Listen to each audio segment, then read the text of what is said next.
The morning sun peeked through the decorative leaded windows of Buckingham Palace's elegant Regency room, casting radiant shafts of light across the plush Pembroke settees and antique credenzas. On any other day within the Queen's stately London residence, this ornate drawing room hosted the most esteemed visitors and dignitaries from across the globe. But on this particular vernal morning, it stood prepared for a far more intimate, yet no less monumental, purpose. At precisely 9 o'clock, the Countess of Wessex swept into the chamber with regal grace, her slight frame fairly glowing in a bespoke lemon-yellow frock that tastefully draped the unmistakable swell of her midsection. The beaming smile that creased her delicately beautiful features outshone even the sun's rays streaming through the priceless stained glass. With a steady hand, Sophie clutched the underside of her burgeoning baby bump as she moved to take her designated place amongst the surprisingly modest retinue gathered, her husband Prince Edward attentively supporting her elbow as they shared a tender, knowing glance. The Earl and Countess were flanked only by their firstborn, the strapping 17-year-old Viscount Severn, and the family's closest advisor and confidant, Lady Mary Moncrieff, a matronly member of the Queen's royal household and mistress of the robes who had attended Sophie's previous birthing experiences in a discreet support capacity. Also present in this inner sanctum were two of the Queen's most trusted senior press officers, their notebooks and recording devices at the ready to dutifully document the eagerly anticipated announcement. And finally, a single news camera glinted from its tripod beside the Countess' mic'd position, selected from a pool of broadcasters to provide the perfunctory visuals for this royal proclamation befitting the modern media age. Yet while undoubtedly shared across every outlet from BBC to TikTok within moments, this deliberately understated setting channeled something from a bygone, more decorous epoch. This would be a day of immense history and joy for Britain's preeminent noble family, but also uncharacteristic reserve and intimacy.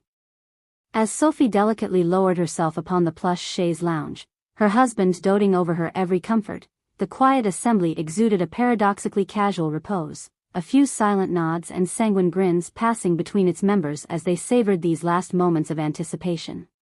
Lady Mary's age-worn hands smoothed some unseen wrinkle over the shawl draped across the Countess' lap, her wizened eyes fairly twinkling with grandmotherly pride. Finally, with one final affirming squeeze of Edward's palm against her fingers, Sophie inhaled a cleansing breath and beamed that luminous smile into the camera. "Good morning to everyone watching across our United Kingdom," she began in her characteristic lilt, regal yet bubbling with a natural warmth.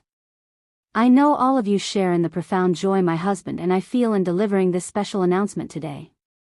Her glowing expression crinkled beneath joyful tears already welling in the corners of those crystalline blue eyes.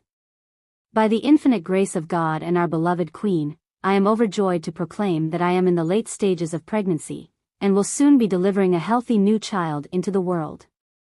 She allowed those words to resonate for a gratifying beat, permitting peals of clapping to resound through the luxuriously appointed chamber, with Edward kissing her temple in unabashed tenderness as the Viscount Severn enthusiastically whooped in approval. "We had maintained discretion regarding these blessed circumstances for the sake of respecting proper protocols," the doting mother continued, radiant joy exuding from every pore.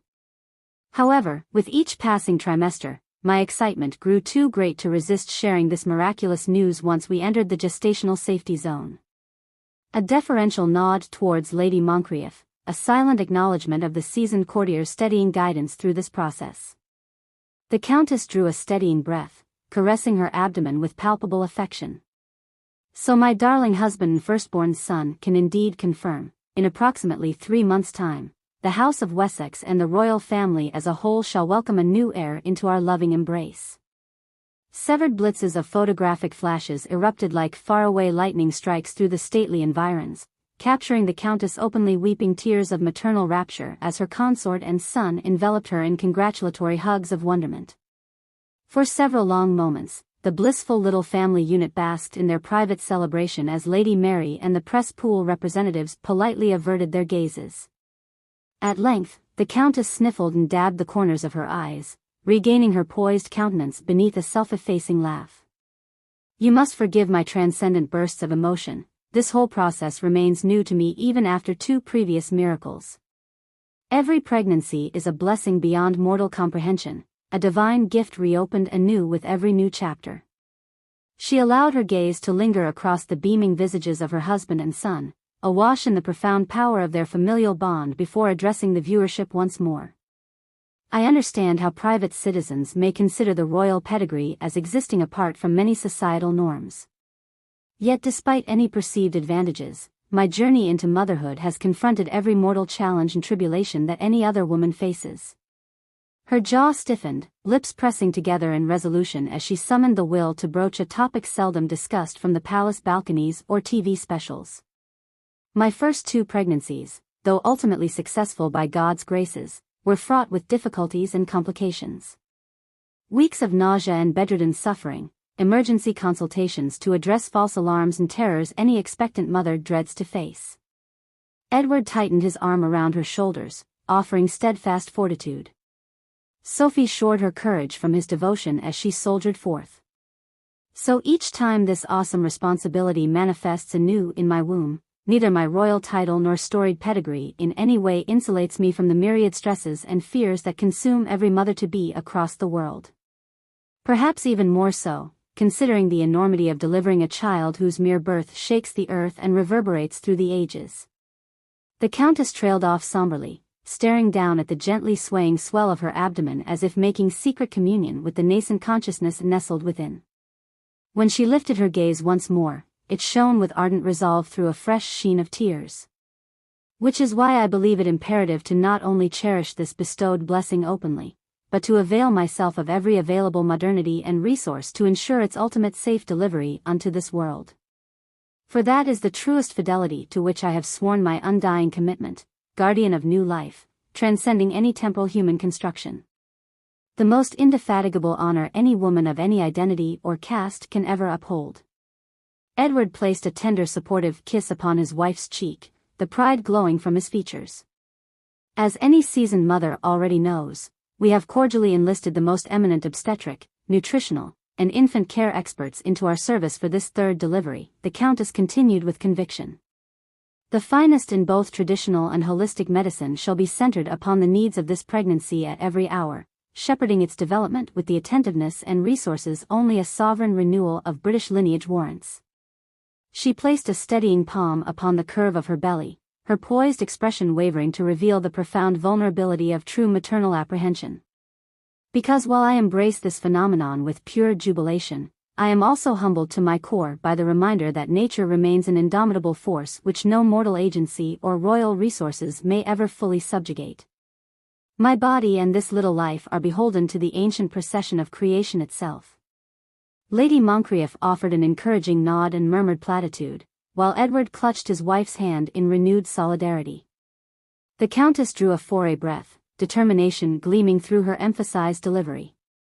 And so with fully open hearts and minds unburdened by outdated stigma, I shall harness every possible insight both conventional and holistic in service of this pregnancy. Invoking the timeless feminine wisdoms and ceremonial observances that have guided mothers across every culture since the dawn of humankind. No archaic decorum nor class-based shibboleths shall compromise our steadfast pursuit of a blessed culmination to this journey.